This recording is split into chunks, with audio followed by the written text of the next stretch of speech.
Welcome to The Explainer. So today, we're unpacking a really fascinating sports narrative, and it's called The Next Chapter, Cole Anthony's Melbourne Mission. Picture this, right? An empty basketball gym down in Orlando, just the solitary sound of a ball echoing against the hardwood, and this heavy orchestral hip-hop beat playing in the background. It is the perfect backdrop for a dramatic career pivot. It's a story all about a pro navigating a totally brutal landscape, relying on resilience, strategy, and literally completely reframing what a setback actually means. Okay, let's dive into this with a quote that really just sets the tone right from the jump. People think falling is the end. Nah, falling is just set up for the angle.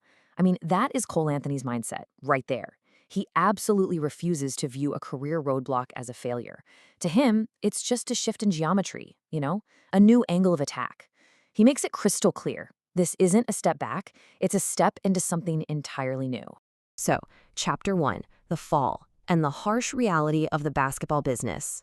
To really grasp this comeback, we've got to pull back the curtain on the unforgiving business side of pro basketball. Take a look at this rapid career shift on the timeline. Back in 2020, Cole Anthony is this highly touted lottery pick. Then, fast forward to early 2026, he gets traded to Phoenix, and by February, he's waived entirely. Just put yourself in his shoes for a second. He's sitting in a hoodie, nighttime in an Orlando apartment, listening to his agent on speakerphone, telling him the market is just completely dry. And then comes the pivot. August 5th, 2026, he signs with Melbourne United over in Australia. It really goes to show how incredibly fast a young, former lottery pick can find themselves on the outside looking in. Now, what's really interesting about this slide is the stark contrast between a player's perceived value and the brutal, actual financial mechanics of team building. I mean, Cole's immediate reaction to hearing about a dry market is total disbelief. And honestly, fair enough. He just averaged 11 points per game the previous season. He's got the statistics of a solid contributor.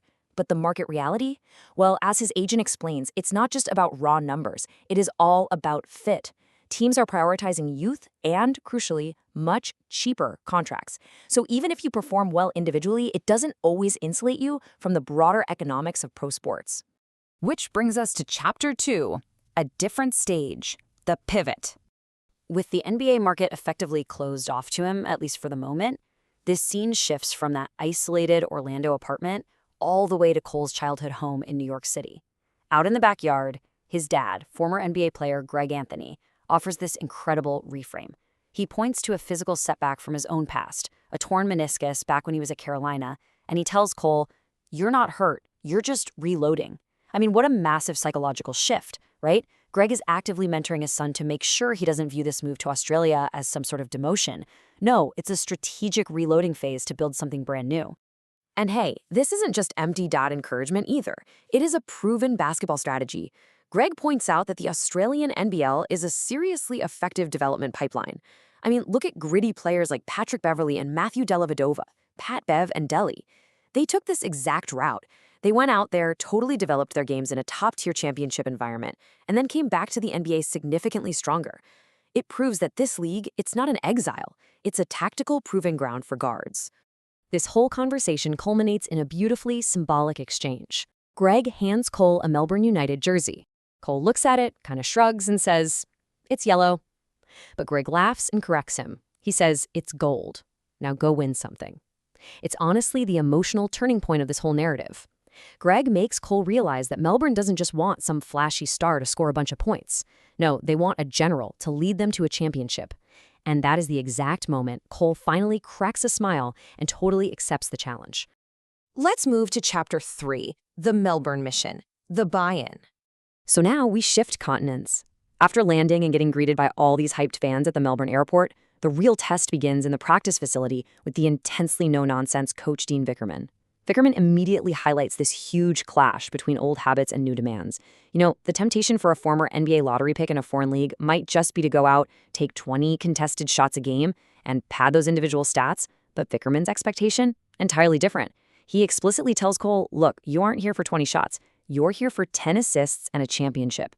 He needs a floor general, definitely not a hero. Right in the middle of this sweaty, super intense practice, you hear Vickerman's instructions ringing out. Find the cutter, read and react, not hero ball. And honestly, Cole immediately proves his buy-in. He runs the play perfectly, he drives to the basket, intentionally draws two defenders, and then, instead of forcing a really tough shot, He fires this brilliant no-look pass right to an open teammate for a dunk. By making that teammate's whole week, Cole basically proves he is ready to lead, completely securing his starting spot for Friday's game. Which takes us to Chapter 4, the golden debut, the payoff. Okay, so we are building toward his highly anticipated first game in October. But literally just before he hits the court, a reporter at a press conference fires off the central question of this entire narrative. And it's one we can really ask ourselves as viewers too. Is moving to a foreign league a step down? It's one of those questions totally designed to challenge our assumptions about an athlete's trajectory, and really about international basketball as a whole. And Cole, he handles this brilliantly. He just leans right into the mic and lays out his resume. He says, look, he's played against all-stars, he's been traded, he's been waived, but the one thing he hasn't done? Win a championship. And Melbourne is offering him that exact chance. So he tells the press, if seeking a championship is considered a step down, then I guess I'm going down to go up. He also makes absolute sure to remind them, with a little bit of a smirk, that he brings the grind, the leadership, and a pretty nasty crossover.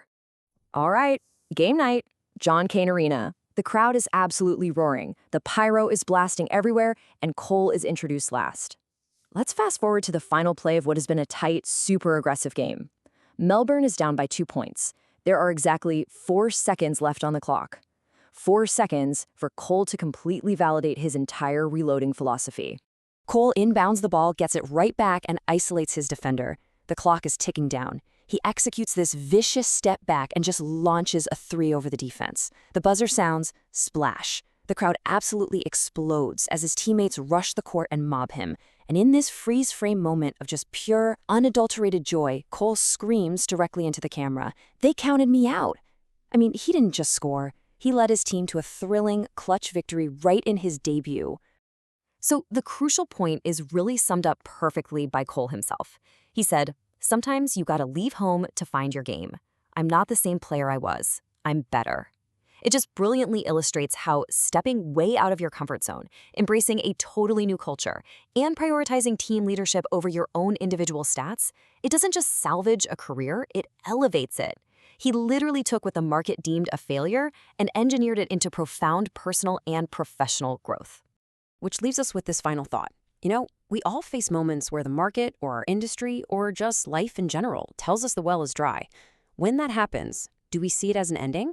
Or do we see it as a setup for a brand new angle? I really want you to think about the setbacks you might be facing right now. Where will your next reloading phase take you?